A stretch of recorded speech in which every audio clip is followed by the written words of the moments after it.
Good afternoon. Adam Olsen here, MLA for Saanich North and the Islands. Just shooting a quick wrap-up video from the housing dialogue that we hosted last Thursday night from my office here in the legislature. I promised that I would follow up with a little bit of a report on what we talked about in that community dialogue. It was very, very well attended. We had 19 people, almost a full house in our community office, and we discussed all aspects of the problem with finding accessible, affordable housing, both as a purchaser and as a renter.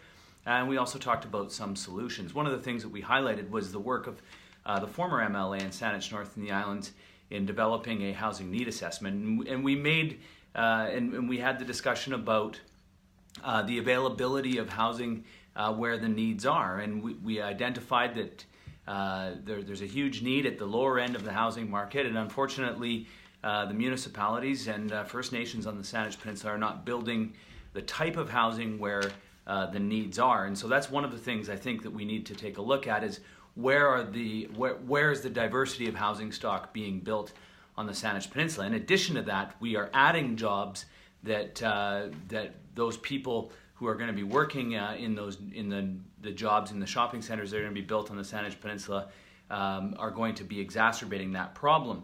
So we have basically an endless supply of demand on the Saanich Peninsula, an endless supply of demand at the lower end of the housing market, and we're building housing at the other end of the housing market.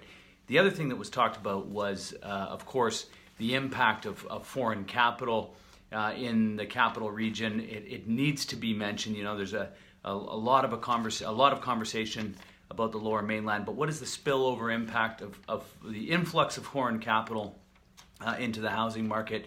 And it's definitely something that the provincial government is going to have to address. One of the other things that was mentioned, and there was a lot of experience, people in the room with experience about housing in the national and the provincial housing programs from the 70s, 80s, 90s, talking about the tax incentives that were available to people, also the sweat equity, people building their own homes, and as well change in rules around mortgages, which have drastically impacted today's housing market as the provincial and the federal government have gotten away from those programs over the decades, and now we're starting to feel the effects of that. So it's important that we acknowledge the fact that there was provincial and federal support, and it doesn't necessarily exist in the same way as it did, and that's, again, making the problem more acute. And then we talked about housing perspective, you know, this notion of home ownership or housing units or homes. And we've gotten away from this notion of the family home and focused on housing and housing units primarily as commodities and investments, which are okay. It's okay to have an investment in your home, but as well it's important that we're able to establish the value of a home for a family, the security that it creates, the perceived security around home ownership over rentals. And so we had a good conversation about the perspective that we have around our homes.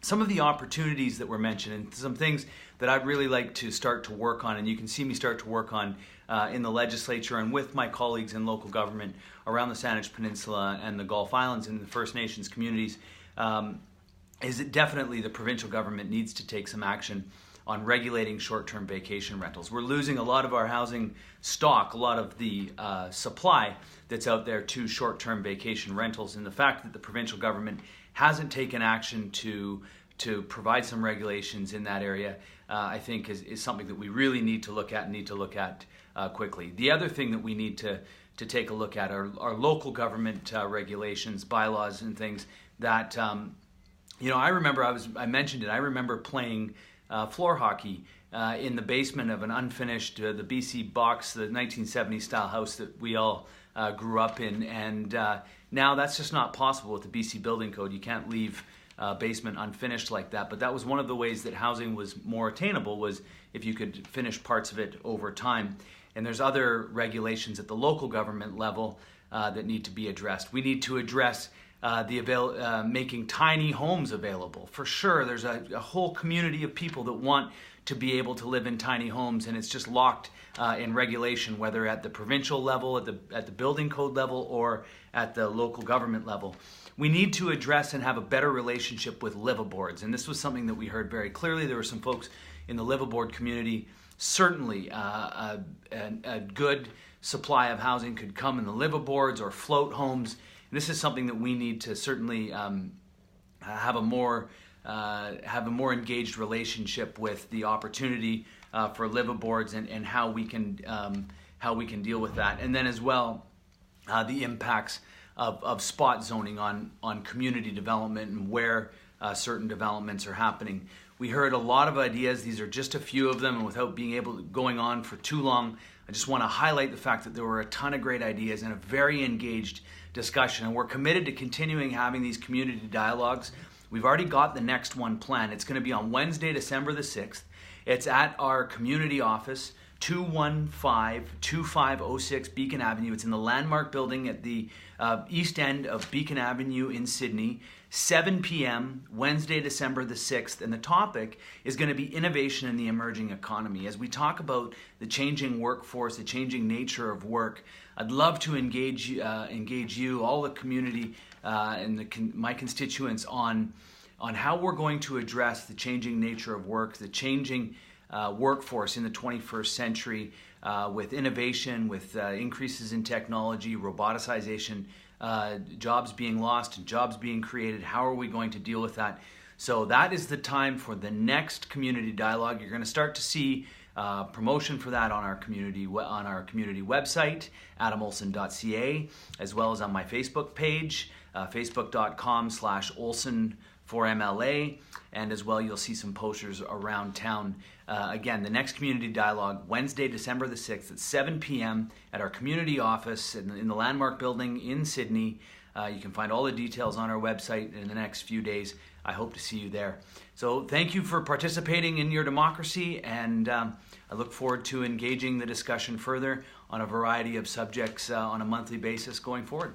So until next time, Hayekwa.